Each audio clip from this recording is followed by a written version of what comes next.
Life Simulator. Listen to bro, cultivation leads to certain death. Chapter 31. A near-death blow. This kid is really smart. He didn't make a mistake. The hunter lay on the grass, moving to the side little by little, his movements extremely lightly. At the same time, he also heard Duan Ming's cry, and couldn't help feeling a little sad. The smarter you are, the more you have to die. It's a pity that you betrayed Duanjia village, otherwise I would definitely train you well. The hunter has a love-hate relationship with Duan Ming.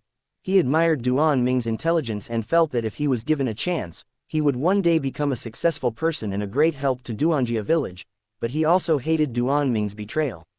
When he saw that the other party was indeed not dead and was able to avoid his attack, he understood everything. Since you were able to avoid my attack, it means you have been hiding your strength for many years without being discovered. So everything Blacksmith said before is most likely true. When the hunter thought of Blacksmith's words, combined with the tragic death of Uncle Zhang, he was overwhelmed with grief and wished he could immediately cut Duan Ming into pieces. After all, his current achievements were entirely the result of Uncle Zhang's cultivation. After all, people have feelings and are loyal. He is indifferent in front of outsiders and cruel in front of enemies, but so humane in front of those he really cares about. Just like many criminals who have committed crimes, they often have concern for their relatives and children, but they never learn to treat others as they would like to be treated. Go ahead, let me draw your attention so that Blacksmith can succeed in his sneak attack. The hunter changed his position and drew his bow and arrow again. The pitch-black night and the extremely long-range shooting made it almost impossible to see anything. However, he was like a bat, not relying on his eyes to aim, but on sound to determine his position. Call out. Another arrow flew through the air. In just a breath, the arrow, carrying the wind of death, whizzed past Duan Ming. It's not surprising that the accuracy is not good. After all, it is difficult to hit the target every time since we rely on sound to judge the position. It is already good enough to achieve such an effect. Brother Hunter, stop hiding, you can't shoot me. Duan Ming was still shouting, but the hunter remained silent, with his brows furrowed all the time. One arrow is still missing. Blacksmith, you must do your best to avenge Master Zhang. Aim and shoot again. This is the third arrow, and also the agreed signal arrow. Long before the attack, the hunter had discussed with Blacksmith that it would be best to encircle and destroy them one by one. If the enemy is still alone, the hunter will be responsible for luring it and attracting the enemy's attention. At the same time, Blacksmith took the opportunity to go around and was ready to launch a surprise attack at any time. The opportunity for a sneak attack is to shoot the arrow for the third time, and the arrow will shoot out and the man will move out together. This will prevent the enemy from being able to take care of both the front and rear ends, and they will be attacked from both sides. For the third arrow, the hunter did not hide anymore. Instead, he stood up openly and made a noise on his own initiative. Then he pulled the bowstring to its full extent and released it towards Duan Ming. Call out. Uncle Hunter, I see you. The sound of the arrow breaking through the air and Duan Ming's shouting rang out at the same time, both carrying a strong murderous aura. However, Duan Ming immediately realized that something was strange and wrong after he finished yelling. What's going on? Why did he show up on his own initiative? Why not continue hiding in ambush? No, there is an ambush. It seems like I thought a lot, but in fact it was just a moment. In an instant, Duan Ming turned over and fell to the ground. After rolling several times, he landed in an open space 3 meters away. Bang! Before he stood up, he heard a roar like an explosion behind him. Turning around, I saw a huge hammer hitting the place where I was just now. The hammer was so powerful that it smashed the ground into a small pit, creating a dent. If Duan Ming had not dodged in time, he would have been turned into meat paste by now. Uncle Blacksmith, you're here too. The sturdy man could not hide and was immediately spotted. It was undoubtedly Blacksmith. At the same time, the hunters also approached, forming a pincer attack. Looking at the two aggressive men, Duan Ming looked calm, but he was extremely nervous inside. To be honest, this was his first serious life and death fight, and the fact that he didn't run away in panic or even feel uneasy was already an excellent performance. Boy, you are so lucky that you are still alive.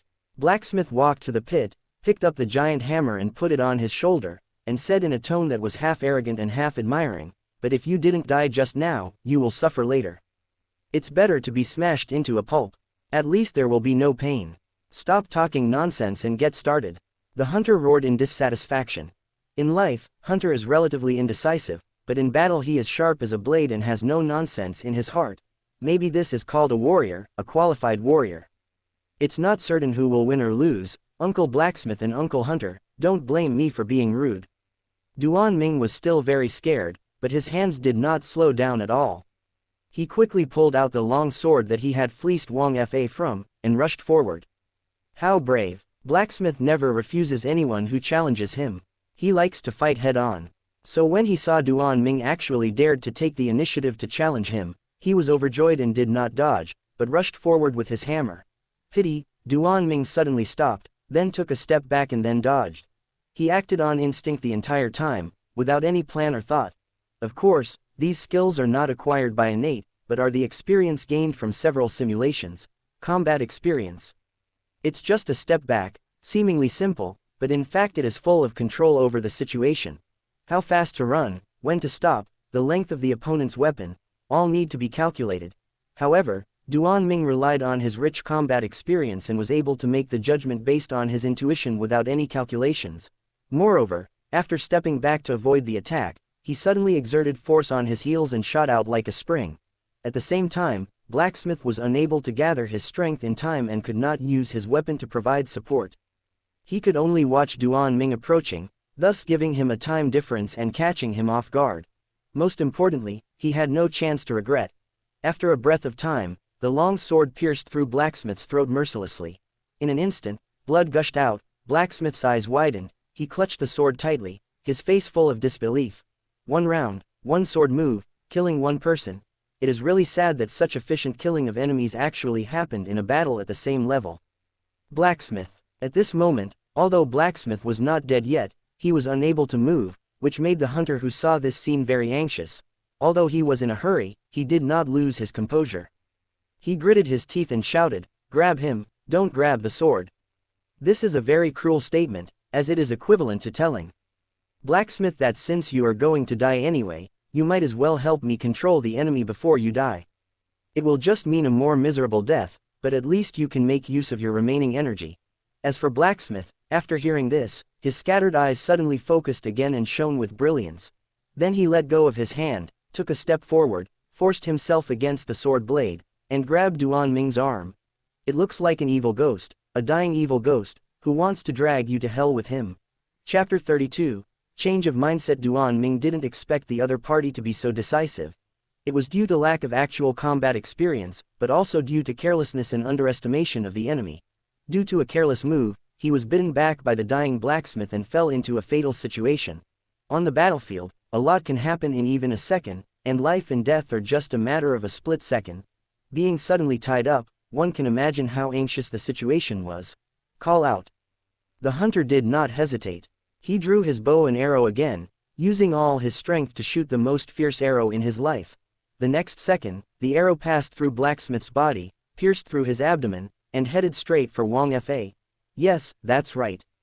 The hunter shot his companions together, just to prevent Duan Ming from seeing the direction of the attack. He was so determined that even when facing an opponent who was already restrained, he still fought like a lion against a rabbit. Unfortunately, Duan Ming still dodged and was not hit. The moment the arrow pierced Blacksmith's body, Duan Ming immediately noticed something strange on the other's expression. Without any hesitation, he immediately activated the 4-in-1 method, and his strength skyrocketed instantly. At that moment, he even felt that he could kill enemies across levels without any problem. With his strength improved and sensing the impending danger, Duan Ming decisively broke free from Blacksmith's arm, kicked him away, and used the force to leap into the air and flew backwards. The moves were not fancy, but were quite difficult. The most important thing was that he just avoided the arrow attack, causing the last joint attack of the hunter and Blacksmith to fail and become a phantom bubble. At this moment, Blacksmith was completely on the verge of death and could no longer stand up. If it weren't for the last bit of unwillingness supporting him, he would have closed his eyes long ago. On the other hand, the hunter, who was a companion, turned around and ran away without caring about anything after seeing Duan Ming avoid the attack, becoming a deserter. In order to maintain the situation, Duan Ming immediately killed Blacksmith with a sword, piercing his heart. After confirming that the opponent had no chance of survival, he quickly chased after him. Just like that, with one chasing and the other escaping, the situation reversed in an instant. It is really ironic that the hunter, who had previously held the advantage, has now become the prey. but he has not given up yet, and his fighting spirit is still high and not depressed. If I can't kill you, can I kill the law? The hunter was determined. He knew that no matter how fierce he was, he could not defeat Duan Ming. But he was unwilling to fail to take revenge, so he changed his mind and turned his target to the seriously injured Wang Fa. In his opinion, at least one person had to be killed, otherwise Uncle Zhang, blacksmith and others would all have died in vain. Soon, the hunter ran towards the campfire camp with all his might, without wasting a moment, and could already see sparks from afar. Unlike the previous sneak attacks and ambushes, this time there was no concealment at all. He simply dropped his longbow, drew his dagger and rushed forward. One reason was that there was not enough time. After all, Duan Ming was chasing him from behind and might arrive at any time. Secondly, Wang Fa was already seriously injured, and the hunter was very sure of this in his heart, so he was confident that he could win in close combat. Therefore, after making many judgments, he did not choose the archery that he was best at, but instead played to his weaknesses and avoided his strengths, adopting the most risky close combat. Well, he had made enough wrong decisions that night, so he didn't care about one more. Just when the hunter was about to approach the campfire camp, he saw a man with an indifferent face standing there quietly waiting for his law, and his expression instantly became overjoyed. "Give me your life." Unfortunately, just as he finished speaking, the hunter paused, and then he felt his thigh being torn apart by some sharp weapon, causing him extreme pain. When he saw the situation clearly, he realized that someone had hidden in the mud and grabbed his thigh. Moreover, the opponent's fingers were as sharp as a knife. With a sudden pull, a large amount of flesh and blood was torn apart, and he immediately lost the ability to move. In desperation, the hunter was so cruel that he swung his knife at his own thigh, cutting it in half. Then he endured the pain, rolled over several times, and approached Wang Fa again. "Since I dared to come here, I had no intention of returning alive. Let's die together." The hunter was furious, even more vicious than his previous behavior towards blacksmith. Some people can be strict and cruel to others, but extremely tolerant to themselves and never be too strict with themselves.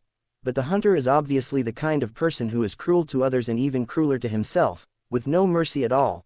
He cut off one of his own legs with his own hands, still gritting his teeth, and with his last breath, he was determined to rush to Wang Fa and kill him.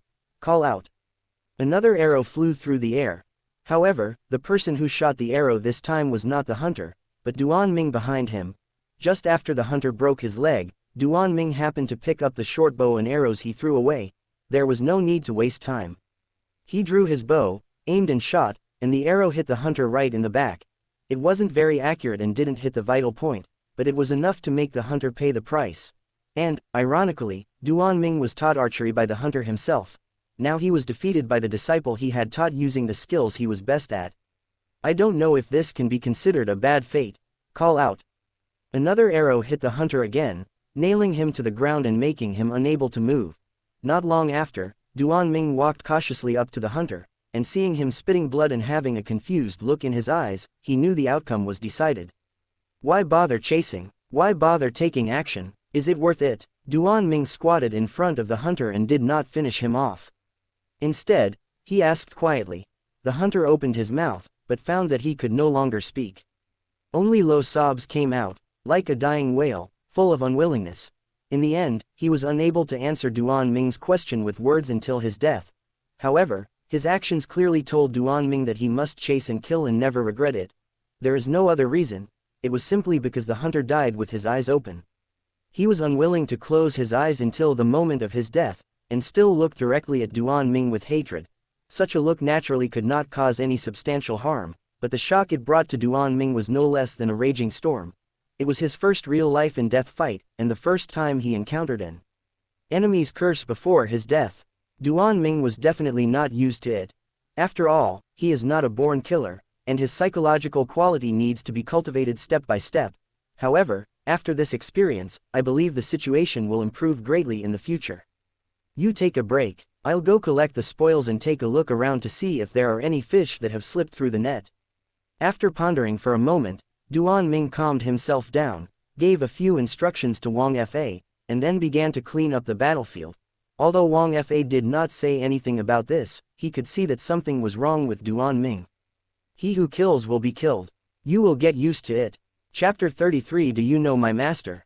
Recharge successful. Current balance 68. Do you want to use the life simulator? Use it once and it will cost you 20 points. The price has increased again. After looting a lot of money from the hunter and the blacksmith, Duan Ming immediately turned on the simulator, wanting to improve his strength again to ensure his safety. However, it was only then that he discovered that the price of each simulation had increased again and doubled. I didn't feel too surprised about this. After all, I had realized that the price would go up every time my realm was upgraded. However, the speed at which I make money cannot keep up with the rising prices, and my wallet will be empty again after just a few uses. At the age of 16, you fled Duanjia village with Wang Fa, and were chased by the tribe members. After a hard fight, you shot them dead. 3 days later, you arrive at the official road, ready to take a carriage to Tianxing City. 1 day later, your whereabouts were exposed and you were pursued again. A fierce conflict broke out between the two sides. Wang Fa was unfortunately killed in the chaos. You fled into the mountains and forests after being defeated. 3 days later, the enemy is chasing you relentlessly, and you are about to be forced into a desperate situation. Chou Bao steps forward to help divert the pursuers. 10 days later, your injuries have mostly recovered, but Chu Bao has not returned, so I went out to look for him out of concern. 5 days later, you found Chu Bao in the forest, but it had been dismembered, leaving only a pile of rotten flesh. In anger, you swore a blood oath that you would take revenge. 3 days later, you were caught up by the enemy again and killed several people in a row. Finally, you were stopped by an old man in white clothes who came over and killed you with one palm strike. You died, and ended this life. Evaluation: died young, lived a life of mediocrity. Listen to my brother's advice: cultivating immortals is a dead end, turn back now. White clothes again, or all people wearing white clothes my enemies. After the simulation ended, Duan Ming looked unhappy. Before he even started the simulation, he knew that his ending would definitely not be good. But he never expected that even after he had escaped from Duanjia village and dealt with the pursuers, there were still people who were persistent in pursuing him. This time, he could guess the other person's identity even without his life experience. He is wearing white clothes and is not in the same group as Duanjia village, so he must be a member of the Wang family. After all, the law of the king is right beside him. In addition, the other party had been planning for many years, so even if it was just a chess piece placed casually, it would be difficult for them to accept such an outcome. Put yourself in his shoes. If the person who planned this was Duan Ming, he would definitely want to catch Wang Fa and get to the bottom of the matter. However, in this case, the situation of Duan Ming and his group became worrying, and they were at risk of losing their lives at any time. Simulation ends, you can keep one of the following. Point 1. The cultivation level at the age of 16.2. My experience of cultivation at the age of 16. Life experiences at the age of 3 or 16. After hesitating for a while, Duan Ming finally chose life experience. The reason is very simple. In this simulation, I didn't live very long at all, resulting in almost zero growth in realm and experience. It was the same as not choosing. Therefore, you can only choose life experience. At least you can know the appearance of the old man in white, as well as his attack methods and realm of cultivation. Next second, Duan Ming's eyes went dark and he became dazed. When he opened his eyes again, he was surrounded by many enemies and there were several corpses around him. At this moment, he was seriously injured, with 7 or 8 holes pierced all over his body, and blood was flowing out uncontrollably. If effective treatment is not received, death from excessive blood loss is only a matter of time. Just surrender. You can't defeat our Wang family. Come back with us, at least you can save your life. If you continue fighting, you will surely die. What is your relationship with Wang Fa? Why did he teach you the Qingfeng sword technique? The enemies surrounding Duan Ming did not rush to launch an attack, but instead kept trying to persuade him to surrender, but unfortunately the effect was zero. Although he was on the verge of death and had no strength to fight anymore, Duan Ming still had no intention of surrendering. He always held his weapon tightly, as if he wanted to take someone with him even if he died. A few minutes later, the situation did not change. An old man in white slowly walked out from the crowd and said, "Forget it. Since you are determined to die, I will grant your wish. Remember, my name is Wang Haisheng. At least you don't have to be a confused ghost in the underworld." After saying that, Wang Haisheng flashed and approached Duan Ming in an instant, then suddenly swung out with a palm. Bang! Duan Ming, who was already on the verge of death, was naturally unable to resist. He was hit hard by the palm, and the top of his head was shattered. He fell to the ground and could not get up, and there was no sound anymore. Hiss. Duan Ming woke up with a start and came back to reality. He quickly touched his head and was filled with fear. So this is what it feels like to be shot in the head. It's really uncomfortable. At the moment of death, the pain was secondary, but it made Duan Ming feel endless despair and helplessness. In short, I felt a mixture of various emotions in my heart, which was very uncomfortable, and I was depressed. Fortunately, there is a reward for every effort. Although he died miserably, he also obtained valuable information. Wang Haisheng, 4th level Qi refining, do you know him? Duan Ming walked up to Wang Fa and asked straight to the point. I know him. Wang Fa frowned slightly and asked in confusion, why do you know his name and cultivation level? Duan Ming didn't want to explain too much. After all, the matter of the simulator must not be exposed. But if I lied to deceive the king, the other party would definitely become suspicious again, so I could only say domineeringly, don't worry about why. Anyway, I have a way. The situation is urgent now. Tell me about his condition. Seeing Duan Ming's serious expression, Wang Fa hesitated for a while before slowly explaining, he is my master, the one who taught me how to practice since I was a child. Of course, he is also my superior, responsible for passing on tasks and letting me do things. His realm is Qi refining 4th stage, and he is good at swordsmanship and palm techniques. In addition to the Qingfeng sword technique that the Wang family must learn, he also knows the broken wave palm, which is extremely powerful. If I want to be more specific, I can only say that he is not interested in women, has a preference for men and women, and is a top. Wang Fa's talk became more and more nonsensical, until he almost revealed Wang Haisheng's measurements. Those who know can understand that this is to learn the enemy's intelligence. If you meet someone you don't know, you'll probably feel like you're getting to know your blind date. Fortunately, Duan Ming is a transmigrator and has seen all kinds of storms. It's just Long Yong, nothing big. You have to know that in his previous life, he was often approached by people of the same S*X, and he was no longer surprised by it, and it became a habit. In short, after listening to a long paragraph of nonsense, I finally figured out who the target is that I need to guard against. Chapter 34. An incomplete life. Since the official route is blocked and we will be pursued, let's take another route. After confirming that his opponent possessed the strength of the 4th stage of Qi refining, Duan Ming decisively chose to avoid his attack and not confront him head-on. Fortunately, there is still some balance to continue the simulation, so I do it as I think of it, open the simulator again, and look for the best escape route. At the age of 16, you fled Duanjia village with Wang Fa, and were chased by the tribe members. After a hard fight, you shot them dead. 3 days later, you come to a mountain forest trail, preparing to take a detour to Tianxing City. 1 day later, your whereabouts were exposed and you were pursued again. A fierce conflict broke out between the two sides. In the chaos, Wang Fa was unfortunately seriously injured and captured, and you fled in disgrace. 3 days later, you are caught up by the enemy again, and Chubao suddenly goes berserk and loses control, attacking you. You are careless and get seriously injured, and are captured alive.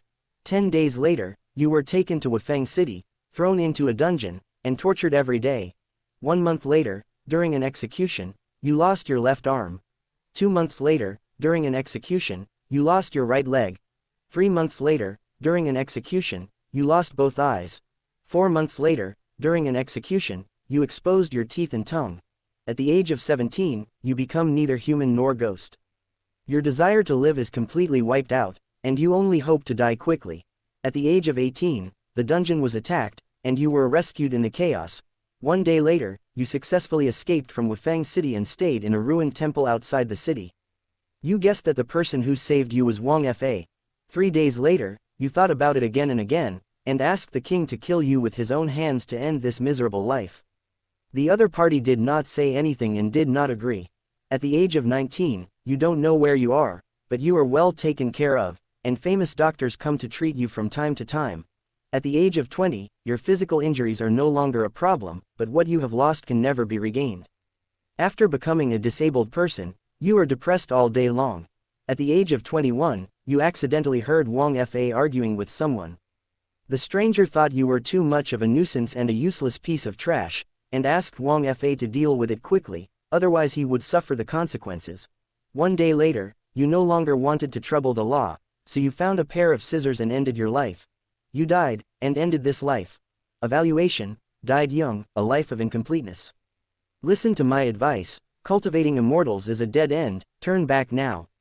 After the simulation, Duan Ming's face was even darker than Cho Bao's. What's wrong? Wang Fa noticed something was wrong and asked hesitantly. Fine. Because the ending was too tragic, Duan Ming was extremely depressed and only responded perfunctorily. But when he thought that the other party was the king, and was willing to rescue him and cause trouble, he felt that he could not be too cold, so he had to say it again. Nothing, I just feel a little uncomfortable thinking about the expressions on Hunter and Blacksmith's faces when they died. Wang Fa nodded and said nothing more. He knew that no amount of comfort would be of any use in this kind of situation, and instead of making more mistakes, it would be better to just leave it to time, and things would get better sooner or later. Simulation ends, you can keep one of the following. Point 1. The state of cultivation at the age of 21.2. My experience of cultivation at the age of 21.3. Life experience at the age of 21. Duan Ming would never choose life experience this time, unless he was really mentally ill and a born masochist. With nothing else to choose from, I just picked one at random, and ended up choosing cultivation realm. The next second, Duan Ming felt a warm current rising from his body and running everywhere. This made him feel incredible for a moment. After being a little overwhelmed, he quickly practiced his qi to regulate his body and channel his true qi. It was unknown how long it had passed, but by the time Duan Ming had completed the unblocking of his true qi, he could already vaguely feel that he had reached the peak level of the third stage of qi refining. The sudden surprise was naturally good, but he couldn't understand why a useless person could have such an accomplishment. One was disabled, tortured, rescued from prison, cared for, and nursed back to health. Muttering quietly, Duan Ming figured out the key. It certainly couldn't be that he had practiced hard to achieve such a result. After all, how would a prisoner who is tortured all day find the time to practice? Therefore, the only possibility can only be in the years after being rescued. Of course, after being rescued, Duan Ming was so eager to die that he probably no longer had the mind to practice hard. If nothing unexpected happens, the increase in cultivation should be related to Wang La manifestation. Presumably, in order to save Duan Ming, the other party used a lot of precious medicinal herbs, which could not only regulate his body, but also possibly increase his cultivation. So after a period of feeding, his cultivation did not regress but improved, and he made certain progress. Thinking of this, Duan Ming didn't know what to say. He looked at Wang Fa with a strange look, as if saying, I'm determined to be your friend. As for the latter, Wang Fa, he suddenly became uneasy when being stared at like this, and involuntarily moved to the side. Why are you looking at me like that? I'm not as good as Long Yong. Get away from me. It might be that Duan Ming's eyes were too hot, which led to Wang Fa misunderstanding and he couldn't help but scolding. However, Duan Ming, who had just received a favor, was in a very good temper at the moment. No matter how Wang Fa scolded him, he was not angry at all and would not care at all. Just go away. How do you want me to go? Clockwise or counterclockwise? Duan Ming said with a smile. After hearing these words, Wang Fa not only did not feel the slightest kindness, but his hair stood on end, his face turned pale with fear, and he wanted to run away immediately. No, just tell me what you want to do.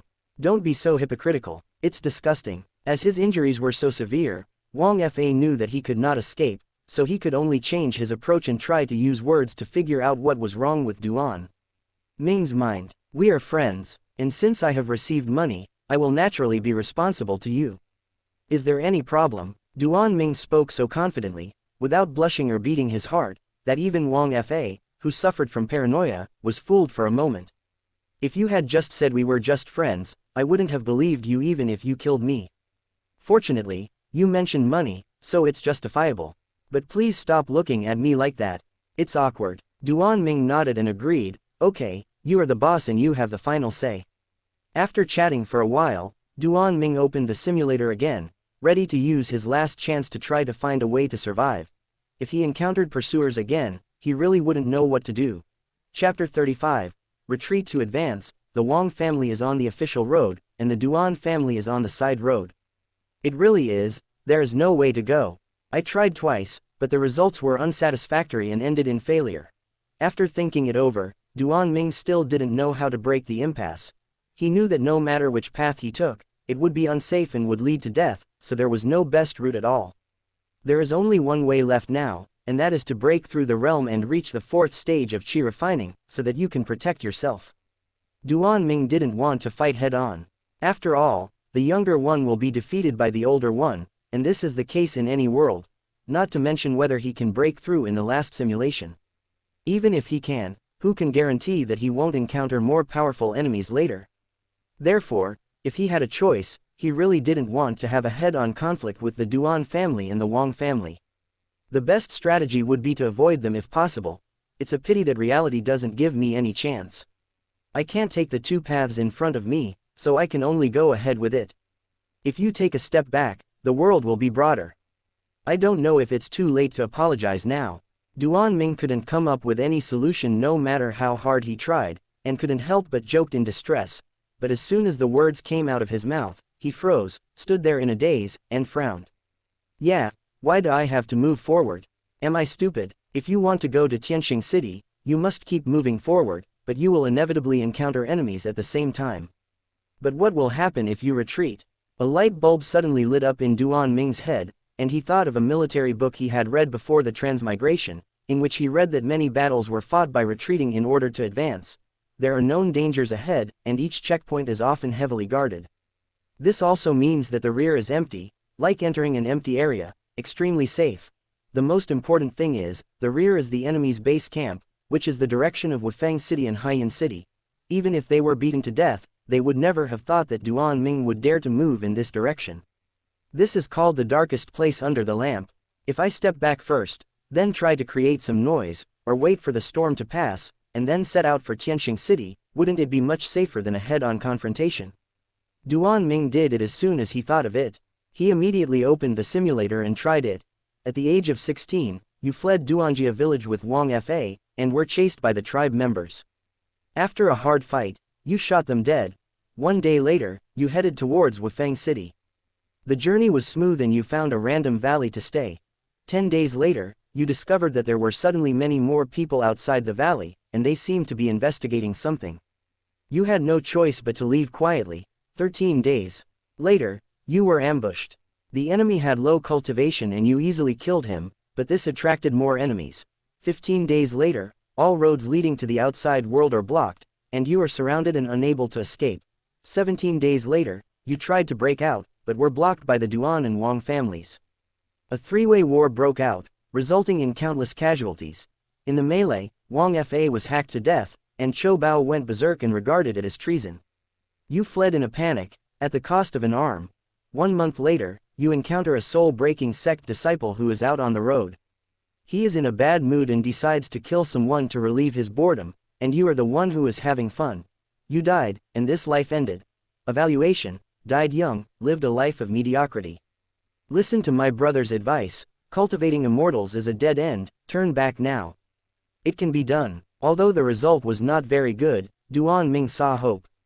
At least the result was much better than the previous 2 simulations. If we retreat, we will have a safe period of 10 days, which is enough for me to do many things. Duan Ming repeated the traffic simulation process again and again and found that there were 3 key nodes. First, there is a 10-day safety period during which there will be no attacks. Second, the situation seems to be more difficult to deal with when the Duan family and the Wang family get together, but it is actually much easier than before. At least the 2 major families were not in harmony and were wary of each other. The most important thing is, seeing that he could still escape despite the joint blockade by the Duan and Wang families, is enough to prove many things. It is estimated that there are many ways worth exploring. Third, the disciple of the soul-breaking sect, this guy is a pervert and he won't be able to escape. After all, killing people to relieve boredom is something that can be thought of, but he actually did it. This shows that this person must be cruel and ruthless, and regards human life as worthless. Of course, he is a bad person, but that doesn't mean he has no value. At least Duan Ming sees some possibility. After a while, he had a rough plan in his mind. If nothing unexpected happens, we should be able to escape and successfully reach Tianxing City with this plan. Simulation ends, you can keep one of the following. Point 1. The cultivation level at the age of 16.2. My experience of cultivation at the age of 16. Life experiences at the age of 3 or 16. This time, Duan Ming did not hesitate and decisively chose option 3, life experience. Although he was very reluctant and did not want to experience the pain of death again, he did not care about anything else in order to see the appearance of the disciples of the soul-breaking sect clearly. Soon, Duan Ming entered a fantasy world, and his expression kept changing. Obviously he had encountered an unpleasant incident. This scene was also seen by Wang Fa and Qiu Bao, but both of them acted indifferent, as if it had nothing to do with them. The reason why Qiu Bao is so stupid is that he is not very smart and is also very obedient and well-behaved. As for Wang Fa, although his brain worked well, he was sick. He mistakenly thought that Duan Ming was the same as him, and was simply sick and would be fine after a while. Therefore, neither the man nor the corpse came forward to ask questions, but just stayed there and did their own thing. After a while, Duan Ming came out of the illusion and returned to reality. Although the journey was certainly not pleasant, at least he got the information he wanted and learned what the disciples of the soul-breaking sect looked like. There is one last problem left, and I hope there is a solution. After most of the problems were solved and the plan was thought out, Duan Ming glanced at Qiu Bao, who was standing guard at the side, and seemed to be thinking about something. In both simulations, whenever he met someone from the Duan family, Qiu Bao would go crazy and rebel on the spot. Needless to say, the reason behind this was obvious. Duan Ming didn't need to think about this and he could guess the key in an instant. It must be because of the combination of the 4 methods. First of all, the stinky treasure can only recognize his master by dripping blood when the 4 methods are combined. Therefore, it would not be surprising if it were to be affected by the 4-in-1 again, lose control, and rebel on the spot. Among the Duan family's pursuers, there must be some powerful people, so it is not surprising that they can combine the 4 methods into one. This also explains why Qiu Bao went crazy and rebelled. At present, Duan Ming has not thought of any good solution. However, he knew very well that as long as his own strength was higher than that of the opponent, or his proficiency in the 4-in-1 method was higher, then there was no need to worry. Otherwise, we can only find a way to prevent Qiu Bao from coming into contact with anyone from the Duan family to avoid any accidents. Chapter 36. Sweeping your own grave. 3 days later, smoke rose from a valley somewhere in the forest. Looking down along the line of smoke, I saw a simple camp with 3 people sitting around it. No, to be precise, it should be 2 people and 1 corpse. At this moment, they were doing barbecue in the wild, grilling the skewered rabbit on the campfire. The squeaking sound continued to be heard, and the aroma of meat wafted out. Then you could see that the skin of the rabbit began to ooze oil, making it particularly delicious. I just don't understand. Why would you go back when everything is fine? Isn't this just walking into a trap? Wang Fa flipped the hair over and then sprinkled salt on it with a sole gesture. As soon as he finished, he couldn't help complaining. You're still having a barbecue in the wild. Aren't you worried about being discovered? What are you thinking? Duan Ming did not comment on this, but just smiled and responded slowly. I see you are not worried either. You roasted the meat more seriously than I did, especially the gesture of sprinkling salt. Who did you learn from? Now I'm asking you, don't talk about those things that are true or not. What are you thinking? Why do you want to go back? This place is not far from Wufeng City. Wang Fa said dissatisfiedly. I have to admit that Wang Fa has a really bad temper and gets angry easily. If it weren't for the fact that he had saved Duan Ming several times, he would have definitely been beaten. However, it is understandable that he lost his temper this time. After all, going back is like a sheep walking into a tiger's mouth, so it is not surprising that it arouses doubts. Don't worry, I'll do it for you. I'll make sure it looks great and I can send you to Tianxing City. Duan Ming had no idea of explaining, or he didn't know how to explain. Could he tell Wang Fa that he had foresight and knew clearly that going forward would lead to a dead end? Therefore, explanation is impossible and we can only force it. No matter whether the king's law accepts it or not, we can only do it according to his wishes. Moreover, Wang Fa was unable to resist due to his injuries, which meant that the entire plan did not encounter too many obstacles and went very smoothly. The only thing was the chattering along the way, which made Duan Ming's ears almost calloused. To be honest, I believe you won't hurt me. After all, you love money too much. But is this action really right? Is it really right? Think about it carefully. It's not too late to turn back now. Wang Fa still did not give up and tried to persuade Duan Ming to change his mind, but the effect was minimal, almost zero. Helplessly, Duan Ming could only shrug his shoulders and stop talking, eating the barbecue with big mouthfuls. After a while, the hair was eaten clean, even the bones were licked to pieces. I'm full, I'm going to go out for a while, you just don't wander around here. After eating and drinking his fill and regaining his strength, Duan Ming stood up and casually gave instructions to Wang Fa.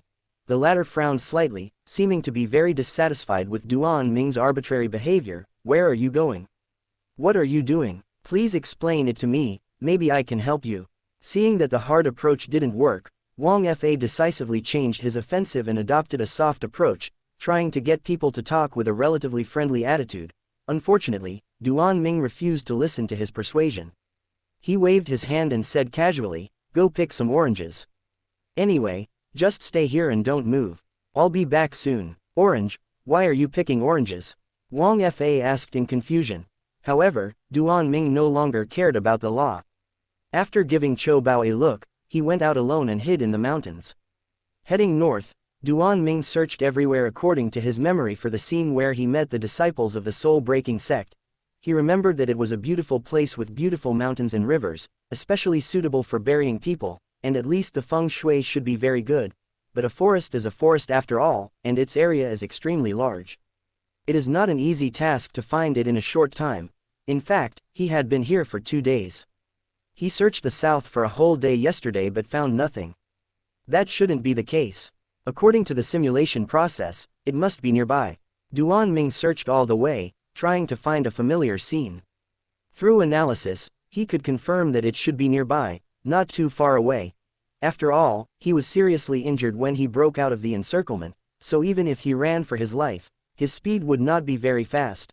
In addition, the topography of the mountains and forests is quite similar, so no matter how far the journey is, it will definitely not take more than a day. In this way, Duan Ming searched for a long time. Seeing that it was getting late and dusk was approaching, he still found nothing and had to return, but there is always a way out. Just when we decided to return to the camp, we suddenly saw a dense orange grove in the distance. Suddenly, Duan Ming's face showed ecstasy, but he didn't dare to laugh out loud. Found it, this is the place. In his life experience, Duan Ming clearly remembered that there was a dense and lush orange grove where he died. If nothing unexpected happens, this should be the place, there won't be any mistakes.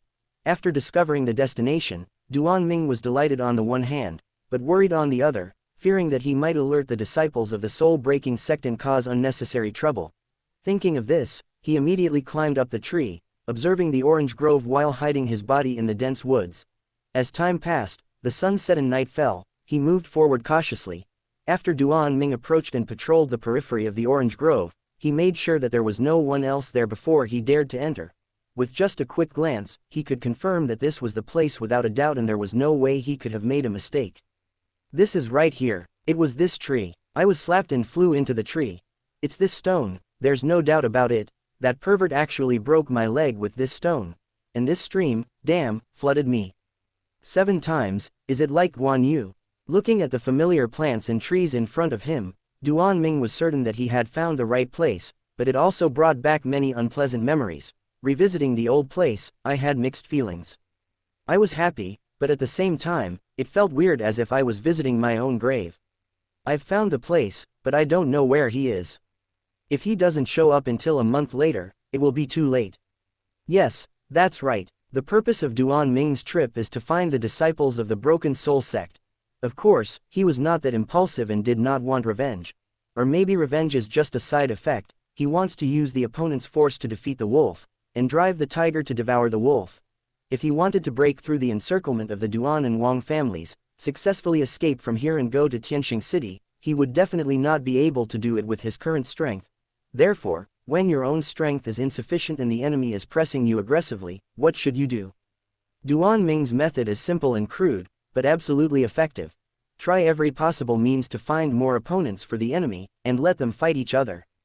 It is for this reason that he wanted to find the disciples of the Broken Soul sect, lure them into the trap, and help him deal with the Wang and Duan families.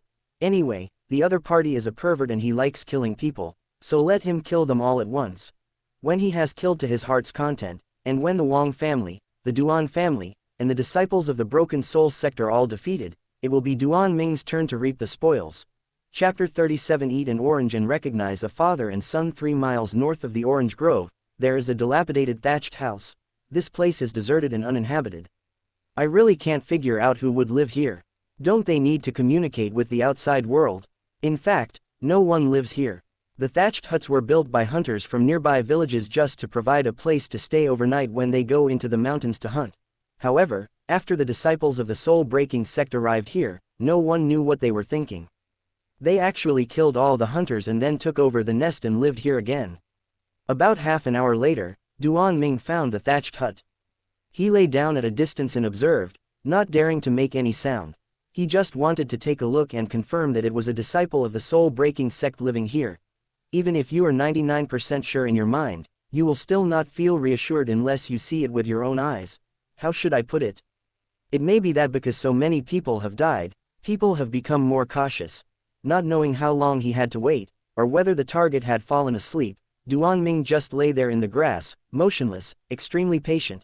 It's not that he doesn't want to use tricks, it's not that he doesn't want to lure the target out, but, for example, catch some small animals and throw them over to make noise, thereby luring out the target. If you do this, you will definitely achieve the effect and see whether the other party is the person you are looking for, but it will also bring risks. Although the risk is small, Duan Ming did not forget that this is the immortal cultivation world. Who knows if the other party has any special ability to detect his existence? What if the other party has a very sensitive sense of smell and smells the remaining human scent on the wild animal? What if the other person has night vision and can see you in the dark? In short, in Duan Ming's opinion, everything should be done with caution, and waiting for the other party to go out on his own is the most risk-free and safest approach. An hour later, the thatched hut was suddenly lit up by candlelight, and a Taoist shadow was stretched into a long and thin line, engraved on the wall. Through the window, Duan Ming could roughly determine the other person's gender. A woman? How could it be a woman? Did you find the wrong person? In life experience, the disciple of the soul-breaking sect that Duan Ming met was a male, but the person he saw now was a female. For a moment, he couldn't help but wonder if he had found the wrong person. Squeak. The door was pushed open, and a woman with an unclear face and wearing a ghost mask walked out. Duan Ming was completely stunned and didn't know what to do. Just as he was stunned and disappointed, he saw the woman wave her hand casually, and suddenly the ground began to tremble. Immediately afterwards, a pitch-black coffin emerged from the ground, looking very much like the forbidden jutsu, impure world reincarnation in Naruto. Bang! The coffin lid was kicked open by the woman, and a man who couldn't be more familiar appeared in front of Duan Ming. Damn, it turns out he's a corpse, and the real mastermind is this woman. That's right, even if he turned into ashes, Duan Ming could not forget that it was the man in the coffin who tortured him to death. Since the woman did not show up during the whole process, Duan Ming mistakenly believed that the man was the disciple of the soul-breaking sect. However, he did not expect that he was just a dead body like Cho Bao. After figuring out everything, Duan Ming didn't dare to stay any longer. He carefully moved back, preparing to evacuate. On the other side, the woman did not notice anything unusual, and for some reason, she started practicing in the middle of the night and meditated under the moonlight. Although he was curious, Duan Ming had to take priorities, so he did not continue observing and retreated quietly. About 40 minutes later, Duan Ming returned to the camp and happened to see Wang Fa sitting in front of the campfire like a shrew. You are willing to come back. Do you know how long I have been waiting? This conversation just sounds awkward, and people who don't know would think it's a couple's quarrel. Duan Ming was too lazy to explain this and threw the orange over casually. Can something edible shut you up? Wang Fa was not polite either. He picked up the orange and began to peel it, then ate it in big mouthfuls. However, he was unable to stop him from talking. He continued to pester him, saying, "Please at least give me some information. I'm panicking now, I feel like you're going to sell me out." At this point, Wang Fa paused and swallowed the orange in his mouth. You know, I have a brain problem and I always have wild thoughts.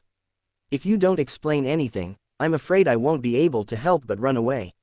Hearing this, Duan Ming was stunned, staring at Wang Fa, complaining in his heart. This was the most rational madman he had ever seen. Before causing trouble, he even knew to inform Duan Ming, giving him a chance to stop the situation from escalating. I don't know if he is crazy or too crazy. Now that we've come to this, I can't do anything about you. Okay, I'll explain it briefly. In desperation, Duan Ming had to reveal his entire plan, but he did not mention a word about the simulator. He attributed all the analysis results to his own intelligence, so he could guess them. Such an excuse was naturally a bit far-fetched, and Wang Fa frowned when he heard it. He wanted to speak several times but failed to utter a word. Until the end, Wang Fa did not ask a single question and just listened quietly the whole time. Okay, I believe you. After Duan Ming finished explaining, Wang Fa suddenly patted him on the shoulder and said seriously.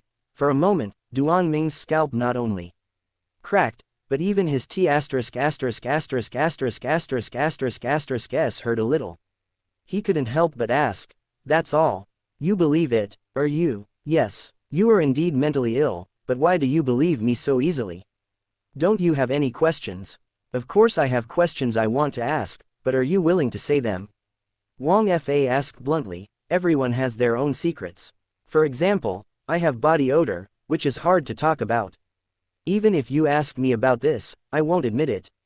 So no matter what you want to do, just explain it and make your attitude clear. Ah, you have body odor. Duan Ming was stunned again. Wang Fa was immediately irritated and cursed. That's not the point. The point is to make your attitude clear before doing anything, so that I don't misunderstand you. No matter what you do next, I will support you. After all, you and I are in the same boat, and I believe you won't joke with your life. As the conversation opened up, Wang Fa's secret was exposed and the relationship between the two men eased, but the atmosphere was a little awkward. Wang Fa was embarrassed that he had let the cat out of the bag and shouldn't have exposed the body odor. Duan Ming was embarrassed because the other party sounded just like his ex-girlfriend in conversation. They were simply cut from the same cloth. She talked about attitude as if she would die without it. Certainly. The most embarrassing one is Chubao. At this moment, it is constantly sniffing its own body odor with a look of disgust. Wo Shuo pursued the gods and injured the formation. The bones were burned by Wei. 4 poisonous eyes were reorganized. The whole road was full of music. Translation. I was wondering why I always smell like a fox lately, which covers up the stench of corpses. How unlucky. Chapter 38 The Murderer. Wang Nima 10 days later. Suddenly there were many strangers in the mountains and forests. There are 2 groups of people in total, belonging to different organizations. It's just that they all wear the same uniform and carry the same weapons, so you can tell at a glance who is in the same camp. The first group of people who arrived were wearing black robes, carrying knives, and had a big word, Duan, printed on their backs. Then came the group of people wearing white robes, carrying swords, and with the word, King, printed on their backs. It is obvious that they are from the Duan family and the Wang family, and the purpose of this trip is self-evident. The 2 groups discovered each other at the first opportunity. At first, they started fighting over a disagreement. After a number of people were killed or injured, they realized that no one could gain an advantage, so they started to mobilize people. Soon after, the crowd grew larger and larger, and it looked like they were about to engage in a group fight. No one was willing to give in, and they were determined to fight to the death. Then an old man in white and an old man in black appeared. After a fight between the 2 and a draw, the situation gradually calmed down. However, the 2 groups still couldn't stand each other and soon divided the forest into 2, as if there was a boundary between them, and anyone who dared to cross the boundary would be beaten up immediately. So far, large-scale conflicts have not occurred, but small-scale battles have never stopped. Duan Ming had been hiding in the dark and observing. After confirming that everything was correct, he returned to the camp. What? They're all here. My master is here too. After Duan Ming informed Wang Fa of the situation, he could no longer sit still. He stood up and walked around anxiously. You can't beat my master. Let's not talk about the difference in strength. He is still an old B*******************, extremely vicious. Wang Fa became more and more impatient as he spoke, as if he had already seen the tragic scene of himself being captured alive. In a panic, he rushed to Duan Ming, grabbed his shoulder, and asked in a very serious tone, "Your plan really works? Even though I don't know what it is, you have to tell me, does it work?" Wang Fa's attitude was more cautious than ever before, and he looked as if he would probably take drastic action if he heard Duan Ming show any hesitation. Seeing this situation, Duan Ming did not dare to neglect it, fearing that his teammates would not only fail to help, but also cause trouble for him in the end, so he could only nod carefully and promise, "It definitely works. Everything is under control. I won't say anything more. Just wait and see." Hearing this, Wang Fa's expression changed again and again, and he was in a constant psychological struggle. After a moment, he gritted his teeth and said, "It'd better be as you said. I really don't want to go back to being that damn spy. It's not a life for a human being. But, if you are not sure, if things are impossible, remember to surrender to the Wang family. I have a way to save your life." Hearing this, Duan Ming was stunned at first, but then he reacted, smiled slightly, and left alone without saying anything. He knows what the king's law means, he can understand it, and he believes it. After all, in the previous simulations, Wang Fa was able to save his life through a series of operations, so he still has this ability. Now, the reason why he said this is because Wang Fa lacks confidence, so he came up with the idea of leaving a way out. However, Duan Ming was almost certain that if it really came to that, he would live a life worse than a dog. Even the king's law cannot live a happy life. It should be better than him, but it is almost equivalent to the treatment of slaves. Of course, no matter what, things have developed to this point, and Wang Fa can still show his promise without knowing anything. This friend is really worth getting along with. Because of this, Duan Ming walked towards the wild alone after giving a few instructions. In a remote mountain forest, 3 young men from the Duan family were patrolling the surroundings, but they didn't take it too seriously and just took a quick look, instead focusing most of their attention on talking with their companions. "It's a place where no one lives. I don't know what good things can come from. The most unfortunate thing is that I met those little bastards from the Wang family. I really want to kill them all. Who said it wasn't? If Duanjia village hadn't been destroyed, and the elders of the clan hadn't divined and said the answer was hidden in the forest here, who would be willing to come? Keep your voices down. You can chat or make noise, but don't speak too loudly. If you attract the Wang family, there will be another fight. What's there to be afraid of? My sword has been thirsty for a long time. I am still worried that they will not come." The 3 of them were chatting animatedly and didn't notice the danger above their heads at all.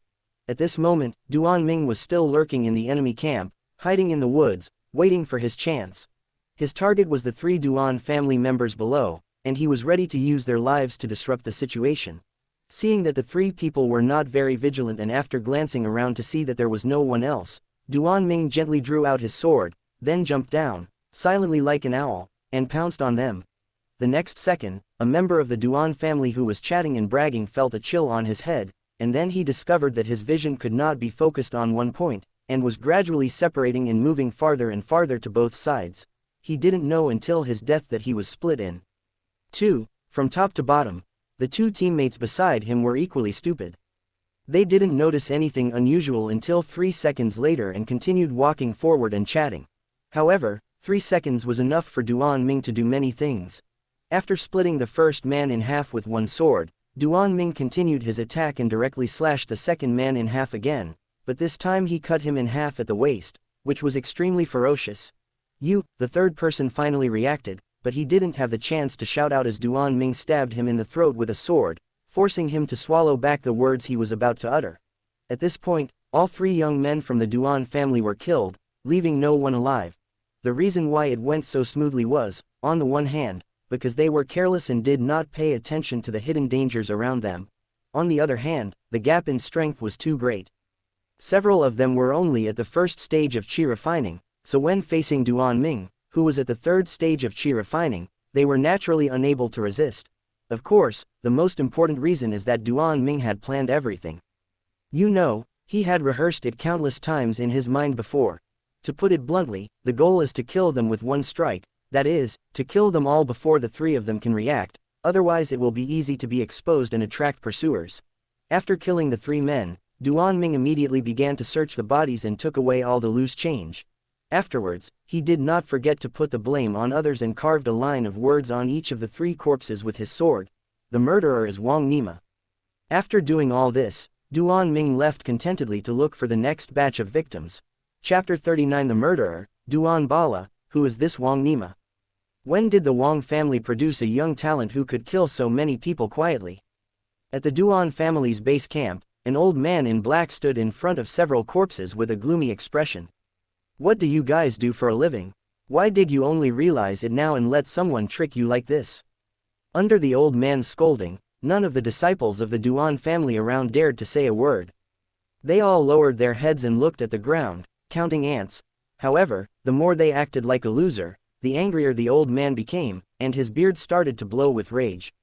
I don't care what method you use. By noon, I must see Wang Nima's body, or you will bring your head to me. Upon hearing this, everyone started to complain and groan. Captain Duan, it's not that we don't do our best, but the enemy is too cunning and we can't find them at all. Yeah, that guy is like a mouse. You can see him 1 second, and then he disappears in a flash. It's really hard to catch him. Team Leader Duan, Grandpa Duan, Duan Wubai. I am your grandson, don't I deserve any special treatment? Be careful or I will tell Grandma that you abused me. Everyone was talking at once, some were complaining, some were grumbling, and some were trying to curry favor with others, which instantly gave Duan Wubai a headache. Especially those who are trying to curry favor with others, it seems that they are used to being arrogant at home and don't know how to cover up. They actually say it out in public and even insist on using their wives to pressure him, as if they are afraid that others don't know that he is henpecked. Shut up, no matter what reasons or excuses you have, I must see Wang Nima's body by noon. No conditions. At this point, everyone knew there was no way out and there was no room for maneuver. They cursed Wang Nima 1,000 times in their hearts. On the other side, the Wang family camp, an old man in white, Wang Fa's master, Wang Haisheng, was also standing in front of a pile of corpses with a gloomy expression. Have you checked everything clearly? Have you confirmed that there are words engraved on each body, right? Wang Haisheng asked his subordinate beside him. Confirmed, all of them say, murderer, Duan Bala, without exception. After getting the confirmation, Wang Haisheng's expression became even uglier. After pondering for a long time, he said carefully, the Duan family has cultivated another talented person, which is really sad. However, there have been many geniuses who died at my hands. I don't mind one more. As long as he doesn't grow up, there is no need to worry. Listen carefully, from now on, we must encircle and suppress Duan Bala. We must find him alive or dead. Upon hearing this, all the Duan family members were speechless, but due to Wang Haisheng's status as the team leader, no one dared to refute. Everyone knows that Wang Haisheng only looks kind, but is actually cruel and ruthless. He is an extremely sinister old B***************** D and must not be disobeyed or offended. The last person who dared to talk back or make excuses to shirk his responsibilities. I guess the grass hasn't even grown on his grave yet. Why didn't it grow out? The reason is very simple. The grave was poisoned and Wang Haisheng didn't even let the dead go. In desperation, out of fear, everyone could only obey orders and immediately go out to look for Duan Bala. At this moment, the instigator Wang Nima and Duan Bala, that is, Duan Ming himself, were lurking near the orange grove. At the same time, he was dragging 2 corpses, one from the Duan family and the other from the Wang family. The purpose is very obvious, which is to frame and entrap the disciples of the soul-breaking sect. He first placed the 2 bodies in the middle of the orange grove, then faked traces of a fight, and then walked towards the thatched hut. When he got near the thatched hut, he did nothing else but took out his tool for waving people and his homemade fireworks and set them off into the sky. This was looted from corpses, which is equivalent to remotely mobilizing people. The children of the Wang and Duan families are all equipped with it, so it is not difficult to collect it. The next second, a spark with a wisp of white smoke rose into the sky and exploded with a bang. However, because it was daytime, we couldn't see the original appearance of the fireworks, which looked a bit shabby. However, all this is not a big deal. Although it cannot be seen, the sound is extremely loud, enough to attract the attention of the Wang and Duan families. After finishing the job, Duan Ming didn't dare to stay for a moment. He turned around and ran away. He was as fast as a monkey and disappeared in the blink of an eye. But soon after he left, there was movement at the thatched cottage, and the female disciple of the soul-breaking sect pushed the door open and looked around. The smell of blood, the nose of this disciple of the soul-breaking sect seemed to be unusually sensitive. He could smell the smell of blood just by sniffing the air. He was as extremely sensitive as a shark, and her combat awareness is not weak either. Although nothing has happened yet, she used the immortal reincarnation at the first moment to summon the zombie puppet. From this we can see that this person is extremely vigilant and will be fully prepared at the slightest sign of trouble. This also allowed Duan Ming, who was hiding in the distance, to see it all, and he secretly thanked himself for not acting rashly before. If you had tried to use small animals to lure someone out of the house, you would probably have been exposed and tortured to death long ago. It happened quickly, in less than 5 minutes. A large number of Duan and Wang family descendants rushed to the orange grove. Both sides thought it was a distress signal sent by their side, so a large number of people came, with more than 10 people on each side. It's your fault again. Tell me, was it Wang Nima who did it? When one of the Duan clan members saw the body of his companion, he immediately put the hat on Wang Nima's head and questioned him harshly, but the Wang family members were not pushovers. There was an irreconcilable hatred between the two sides, so how could they really answer the questions? Even when they heard the 3 words, Wang Nima, they were all confused and even thought it was an insult. Guess, I won't tell you. Our people are also dead. I want to ask if it was Duan Bala who did it. Do you dare to answer? If you have the guts, call him out. Hearing this, the Duan family members were confused and filtered out the people they knew in their minds. After a long time, everyone looked at each other, and no one knew Duan Bala. Not Wang Nima, it's not Duan Bala. Both sides checked the body at the same time and found that there were no inscriptions on the body. Driven by the inertia of preconceived thinking, they were convinced at the first moment that it was not the target's doing. If it's not him, then who else could it be? It looks like they didn't die together, but rather they died from random beatings. The methods were extremely brutal. He has a weapon but he chooses to use his fists. Is he a pervert? I guess so. He probably likes to torture people. But no matter if he is Wang Nima or not, it is certain that he must be from the Wang family. Bullshit. Our people died too, and in exactly the same way. How can we explain this? You're talking nonsense. You've killed so many people. My boyfriend died at the hands of the Duan family. Knife in hand, kill all the loving dogs in the world. I'm targeting your boyfriend. Come and take revenge if you don't accept it. After saying this, the man felt something was wrong. Because the person who was cursing at him was also a man, and he didn't know where the other person's boyfriend came from. Could it be? Chapter 40. Traitor of the soul-breaking sect, who are you? Why are you disturbing my meditation? Leave immediately. Just as everyone was discussing, a female disciple from the soul-breaking sect arrived quietly, looking angry. She seemed to be particularly disgusted with noise, especially the sound of shouting crowds, which annoyed her, and she already had a hint of evil spirit flowing from her. However, the crowd had not yet realized the seriousness of the problem. When they saw that it was a young girl, they immediately lost their awe and started to speak rudely. Who are you, you wild girl? How dare you speak so ungratefully? Little girl, this is the wild. Who brought you here? Don't you know it's dangerous out there? Aren't you afraid of losing your life for no reason? Look at your ignorant look, so shameless. Can't you see that we are from the Wang family? Speak politely to me. By the way, did you see how they died? Tell the truth. These people really don't know what's good for them. There isn't even a chi-refining second Dan person in the audience, yet they dare to speak ill of the woman, but we can't blame them entirely. After all, most people judge people by their appearance, but appearance can often be deceptive, just like the current situation.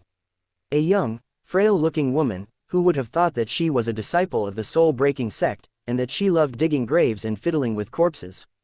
It's been a long time since I last visited the Wang and Duan families. It seems that they have forgotten the lessons they learned. The woman naturally couldn't stand being mocked and scolded by everyone. After all, she was a cultivator. How could she not save face? Especially since his cultivation level was obviously much higher than the other parties, yet he was scolded so harshly. Is this reasonable? If this matter were to get out, it would be more than just a matter of embarrassment. A high-level monk was abused by a low-level monk, and was able to escape safely and soundly. What would other people think? There is no need to guess. Other people will definitely think that such high-level monks are weak and can be bullied, and are a fat sheep that can be slaughtered at will. At that time, not only would you lose face, but you would also likely attract people with bad intentions, leading to endless trouble. Therefore, this is one of the reasons why many superiors or people with high cultivation care particularly about face and pomp. It's not because they are ambitious or fond of showing off, it's just because they need to do it to deter the villains and save a lot of unnecessary trouble. Thinking of this, the woman decided to teach these ungrateful people a lesson, to help them recall the fear of being shrouded by death. Dio, kill him. As soon as she finished speaking, the ground beneath the woman's feet suddenly rose up into a small mound and swam towards the crowd like a fish. In an instant, everyone was stunned by the scene before them. They were unable to react and stood there in a daze, not knowing what to do. However, there were always some smart people among the crowd. After seeing the little mound that could swim, their expressions suddenly changed, and the word fear was written all over their faces. It's her, the traitor of the soul-breaking sect, Lin Yuqing. When these words were spoken, everyone in the audience was shocked, especially those who had just spoken rudely. Their faces suddenly turned pale, and their legs even began to tremble uncontrollably. Impossible, she's clearly dead, how could she? No, I don't want to become a corpse puppet and die in peace. Qi refining 4th stage, she is Qi refining 4th stage, go inform the leader quickly, otherwise we will all die. Everyone, don't panic, just work together and hold on until the leader comes. It is true that the enemy of my enemy is my friend. In the face of Lin Yuqing's powerful offensive, the Duan family and the Wang family, who should have had a deep hatred for each other, instantly put aside their grudges, shared the same hatred and fought against the enemy together. Moreover, they all seemed to know Lin Yuqing's name. They were all scared to death, as if they had suffered inhuman abuse in the past. It's a pity that strength and determination are not proportional. Almost everyone has ambitions and wants to do many earth-shaking things, but often due to lack of ability, they can only sigh in despair in the end. At present, this is the case with all the children of the Duan family and the Wang family. They want to join forces to resist Lin Yuqing, but their strength is too low and they can't do anything at all. Just as the mound of earth approached the crowd, it exploded with a bang. The splashing mud blew everyone away. Some people were even unlucky enough to be blinded and fell to the ground in pain. One strike, just one strike, it wasn't even a formal attack, but it was enough to put everyone at a disadvantage. However, the offensive was not over yet. The earth bag exploded, but the corpse puppet rushed out. That's right, this is the puppet that tortured and killed Duan Ming in the simulation, and he mistook it for a disciple of the soul-breaking sect. This puppet is Lin Yuqing's weapon, named Dio. As the name suggests, the best thing about the corpse is the art of escaping underground. It can often attack the enemy unexpectedly and catch them off guard, and because it is an earth attribute puppet, its body is extremely hard, almost equivalent to invulnerability to spears and sabers, so it is not afraid of joining an army. Therefore, after Du appeared, he completely ignored the swords of the crowd and went straight for the people who had just insulted Lin Yuqing. Without any nonsense or technique, he grabbed one of them roughly and lifted him up high, then exerted force with both hands. Crack! The person who was alive just now was torn into two halves by the ground and turned into a pool of rotten meat. The blood dyed the ground red and also covered everyone, frightening some timid people who had never seen bloody scenes. However, although they were confused, Du was not polite at all. He grabbed another person and did the same thing to him, tearing him in half. Brutal, cold-blooded, unbeatable, these are the words that echo in everyone's mind. A tiger in dire straits is bullied by a dog. I, Lin Yuqing, have actually fallen to the point of being laughed at by an ant. This is really infuriating. Seeing Du kill two people in a row, Lin Yuqing's mood barely improved. However, she had no intention of stopping.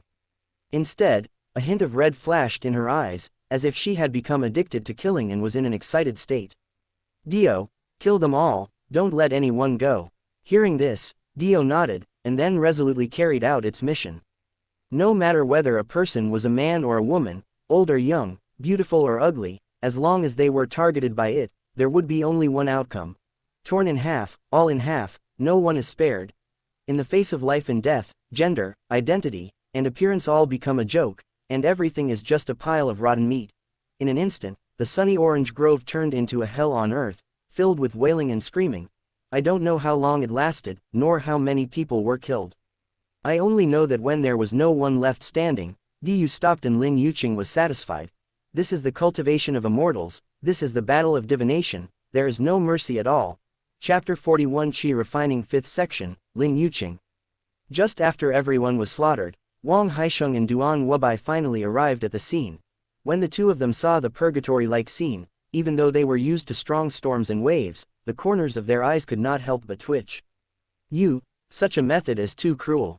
Looking at the corpses of the young men, Wang Haisheng was the first one who couldn't help but question with clenched fists. However, the frail-looking Lin Yuqing didn't take it seriously. Instead, she stood in the middle of the corpses, smiled sweetly, and said in a gentle tone, "Cruel, so what? Who makes me stronger than them? Weakness is the original sin, so they died and I lived, what's the problem?" I have to admit that there is nothing wrong with Lin Yuqing's words, just a little bit arrogant. But no matter in which world, no matter which ethnic group, isn't it the law of the jungle? To put it nicely,